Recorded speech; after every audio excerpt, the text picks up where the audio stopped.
तो स्टार्ट होता है बेटा यहाँ से हमारा सेकंड लेक्चर। सेकंड लेक्चर में अब हमको पढ़ना है solubility of gas in liquid. Solubility किसी गैस की लिक्विड के अंदर डिसाइड करने के लिए एक स्पेसिफिक लॉ की रिक्वायरमेंट है जिसका नाम है हेनरी लॉ। Henry law. अब ऐसे कितने फैक्टर्स हैं जो कि ये डिसाइड करेंगे कि गिवन गैस लिक्विड में सॉल्युबल होगी या नहीं होगी। तो टॉपिक आ गया हमारे पास factors affecting solubility of gases. Factors affecting solubility of gases. तो फैक्टर्स अफेक्टिंग के अंदर हमारे पास सबसे पहला फैक्टर है नेचर ऑफ गैस। सबसे पहला factor nature of gas. Solubility किसी भी गैस की गैस के लिक्विफिकेशन पर डिपेंड करती है, क्योंकि गैस अगर लिक्विड में कन्वर्ट हो जाएगी तो लिक्विड को लिक्विड में डिसॉल्व करना बहुत आसान है। गैस को तो इतनी आसानी से हम लिक्विड में डिसॉल्व नहीं कर पाएंगे, लेकिन अगर गैस लिक्विड में कन्वर्ट हो जाए तो नेचुरल बात है कि लिक्विड तो लिक्विड में आसानी से डिसॉल्व हो जाएगा। तो किसी भी गैस की सॉल्युबिलिटी डिपेंड करती है उस गैस के लिक्विफिकेशन पर। जो गैस जितनी आसानी से लिक्विफाई हो जाएगी वो गैस उतनी आसानी से सॉल्युबल भी हो जाएगी। अब गैसेस जो होती हैं वो दो तरह की होती हैं, वो या तो होती है होमोएटॉमिक या होती है हेटेरोएटॉमिक। होमोएटॉमिक गैसेस के अंदर जैसे कि ऑक्सीजन हुआ, नाइट्रोजन हुआ, हाइड्रोजन हुआ, ये हो गई सारी होमोएटॉमिक गैस। और हेटेरोएटॉमिक गैसेस के अंदर आ गई तुम्हारे पास, जैसे मान लो मीथेन है, अमोनिया है, ये सब हो गई हेटेरोएटॉमिक। हेटेरोएटॉमिक का मतलब जिसमें कि दोनों एटम्स अलग अलग टाइप के हों, और होमो का मतलब जिसमें कि दोनों एटम सेम टाइप के हों। तो अगर हम सॉल्युबिलिटी की बात करें इन गैसेस की, तो ऐसा पाया गया है कि हेटेरोएटॉमिक गैसेस की जो सॉल्युबिलिटी होती है वो होमोएटॉमिक गैसेस से ज्यादा होती है। यानी कि मीथेन अमोनिया की सॉल्युबिलिटी हाइड्रोजन ऑक्सीजन नाइट्रोजन के कंपैरेटिव ज्यादा होगी।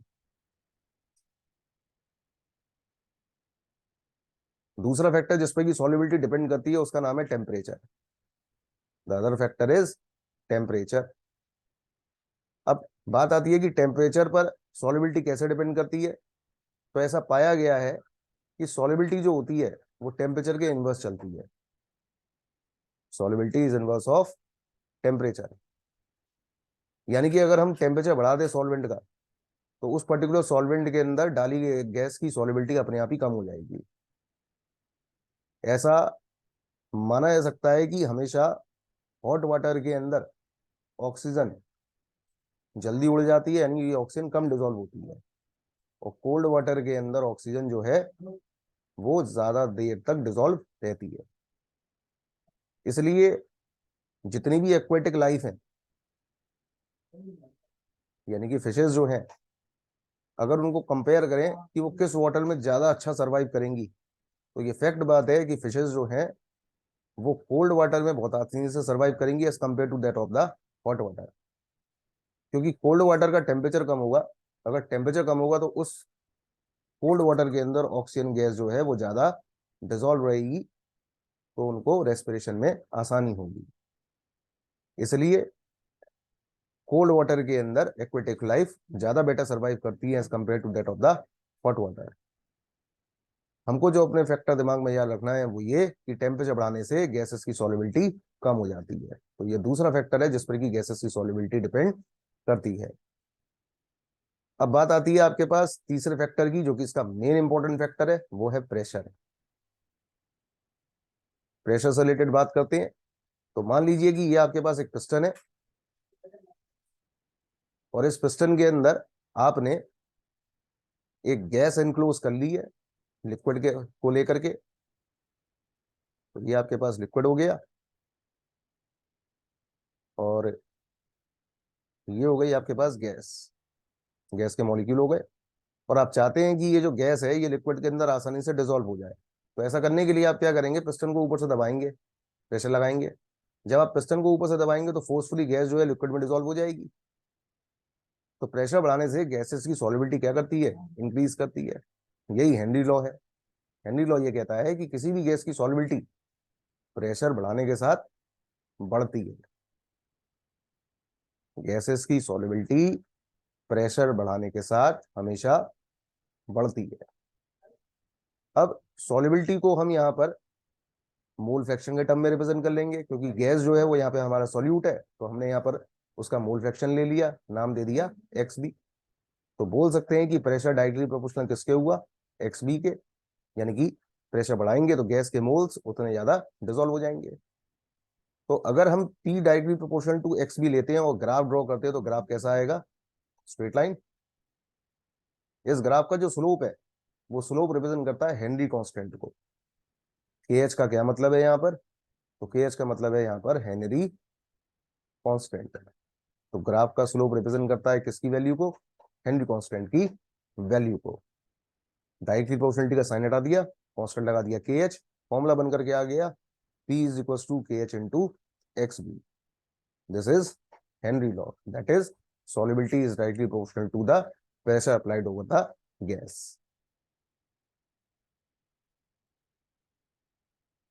नेक्स्ट बात करते हैं कैरेक्टर्स ऑफ हेनरी कांस्टेंट के, यानी जो KH हेनरी कांस्टेंट है उस हेनरी कांस्टेंट के क्या कैरेक्टर होते हैं। तो हेनरी कांस्टेंट के कैरेक्टर में आ जाए तो पहली बात तो ये कि हमने जो फॉर्मूला निकाला है वो निकाला है P equals to KH into XB। अब इसमें XB क्या है, ये तो मोल फ्रैक्शन है, और मोल फ्रैक्शन क्योंकि फ्रैक्शन है यानी कि रेशियो है, तो रेशियो की तो कोई यूनिट होती नहीं है। इससे ये बात समझ में आ गई कि KH की यूनिट जो होगी वो वही होगी जो कि प्रेशर की है। तो KH की यूनिट किसके बराबर हुई, प्रेशर के बराबर हुई। अब प्रेशर की यूनिट क्या होती है, तो प्रेशर की यूनिट होती है ATM, बार, पास्कल, किलो पास्कल या फिर न्यूटन पर मीटर स्क्वायर। तो इनमें से प्रेशर की जो भी यूनिट होगी KH की यूनिट वो ही लेनी होगी न्यूमेरिकल करने में। दूसरी बात कि KH की वैल्यू डायरेक्टली प्रोपोर्शनल होती है टेम्परेचर के, यानी कि टेम्परेचर बढ़ा दें तो सॉल्वेंट के KH की वैल्यू बढ़ जाती है। टेम्परेचर बढ़ाने से हेनरी कांस्टेंट की वैल्यू बढ़ जाती है। तीसरा फैक्टर, KH की वैल्यू इनवर्स होती है सॉल्युबिलिटी के। KH की वैल्यू इनवर्स होती है गैसेस के सॉल्युबिलिटी के। तो जिस सॉल्वेंट के लिए KH की वैल्यू जितनी ज्यादा होगी उस सॉल्वेंट के अंदर गैस अपने आप ही कम सॉल्युबल होगी।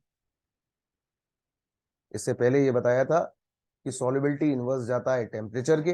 अब सवाल उठता है कि सॉल्युबिलिटी इनवर्स क्यों होता है टेम्परेचर के, तो उसकी वजह ये है क्योंकि KH की वैल्यू टेम्परेचर के डायरेक्टली प्रोपोर्शनल होती है और KH की वैल्यू इनवर्स होती है सॉल्युबिलिटी के। तो ये बात समझी जा सकती है कि इसलिए सॉल्युबिलिटी किसके इनवर्स रहती है, टेम्परेचर के। तो टेम्परेचर अगर बढ़ा देते हैं तो सॉल्युबिलिटी कम हो जाती है, क्योंकि टेम्परेचर बढ़ाने से क्या बढ़ जाता है, KH की वैल्यू। और KH की अगर वैल्यू बढ़ जाए तो सॉल्युबिलिटी गैसेस की कम हो जाएगी। मान लीजिए कि आपके पास 3 सॉल्वेंट देता है XYZ और इनके KH की वैल्यूज आपको लिख के दे दे 2, 3, 4 और आपसे पूछा जाए कि आपको कोई गैस है G, इसको सॉल्युबल कराना है इन 3 सॉल्वेंट में, तो बताइए ये गैस किस सॉल्वेंट में सबसे आसानी से सॉल्युबल हो जाएगी, X में, Y में या Z में। तो जिस सॉल्वेंट के KH की वैल्यू जितनी कम है, जिस सॉल्वेंट के KH की वैल्यू जितनी कम है उस सॉल्वेंट में गैस सबसे ज्यादा सॉल्युबल होगी, और जिस सॉल्वेंट के लिए KH की वैल्यू सबसे ज्यादा है उस सॉल्वेंट के अंदर गैस सबसे कम सॉल्युबल होगी। तो हमारा आंसर हुआ कि सबसे ज्यादा गैस सॉल्युबल किस में होगी, X में, फिर होगी Y में और फिर होगी Z में। बात करते हैं एप्लीकेशन ऑफ हेनरी लॉ की। तो एप्लीकेशन ऑफ हेनरी लॉ के अंदर क्योंकि गैस को हमें लिक्विड में डिसॉल्व कराना है, तो जितने भी कार्बोनेटेड बेवरेजेस होते हैं, कोल्ड ड्रिंक्स वगैरह, इनमें CO2 गैस हमेशा हाई प्रेशर पे ही डिसॉल्व कराई जाती है। तो ये किसका एग्जाम्पल है, हेनरी लॉ का एग्जाम्पल है। ऐसे ही डाइवर्स अपने साथ ऑक्सीजन सिलेंडर जो ले करके जाते हैं, उन सिलेंडर के अंदर हीलियम गैस मिला करके ऑक्सीजन को डाइल्यूट करी जाती है। ये भी किस पर बेस्ड है, हेनरी लॉ की एप्लीकेशन पर बेस्ड है। इनका डिटेल नोट्स के अंदर ऑलरेडी दिया गया है, थोड़ा सा रीडिंग वहां से आप कर लेना, थ्योरेटिकल आर्टिकल है। बात करते हैं हेनरी लॉ के न्यूमेरिकल पार्ट की। ये हेनरी लॉ के जितने भी न्यूमेरिकल्स होते हैं इनको सॉल्व करने का आसान तरीका क्या है। तो अगर कोई न्यूमेरिकल बेस्ड है हेनरी लॉ पर, तो पहली बात आप ये समझ लीजिए कि हेनरी लॉ का फॉर्मूला दिया गया है P इक्वल्स टू के एच इंटू एक्स बी, और हमको सवाल में निकालना क्या है, तो हमको सवाल में गैस की निकालनी होगी सॉल्युबिलिटी। हमसे डायरेक्ट क्वेश्चन पूछेगा सॉल्युबिलिटी कैलकुलेट करिए गैस की। अब ये सॉल्युबिलिटी जो निकालनी होती है वो निकालनी होती है ग्राम पर लीटर में। ग्राम पर लीटर के अंदर हमको ये सॉल्युबिलिटी निकालनी होती है। तो ये सॉल्युबिलिटी ग्राम पर लीटर में कैसे निकालेंगे, उसका क्या तरीका है। तो सबसे पहले आप ये समझिए कि ये जो एक्स बी वाला आपको फैक्टर दिख रहा है, इस एक्स बी की वैल्यू होती है N B upon N A plus N B. अब क्योंकि एक्स बी की value N B upon N A plus N B है, और गैसेस ज्यादातर सॉल्युबल कराई जाती है वाटर के अंदर, और 1 लीटर वाटर के अंदर यानी 1 litre of water contain always 55.5 moles. 1 litre पानी में हमेशा पानी के 55.5 मोल्स प्रेजेंट होते हैं, फिक्स वैल्यू है ये। तो इसका मतलब ये हुआ कि सॉल्वेंट के जो मोल्स हैं वो सॉल्यूट के मोल से बहुत ज्यादा है। तो हमारे पास जो फॉर्मूला लिखा हुआ है एक्स बी का, N B upon N A plus N B, इस फॉर्मूले में से N A plus N B को हटा करके हम सीधा क्या लगा सकते हैं, 55.5। तो हमारे पास एक्स बी के लिए केवल फॉर्मूला क्या बचेगा, एन बी अपॉन 55.5।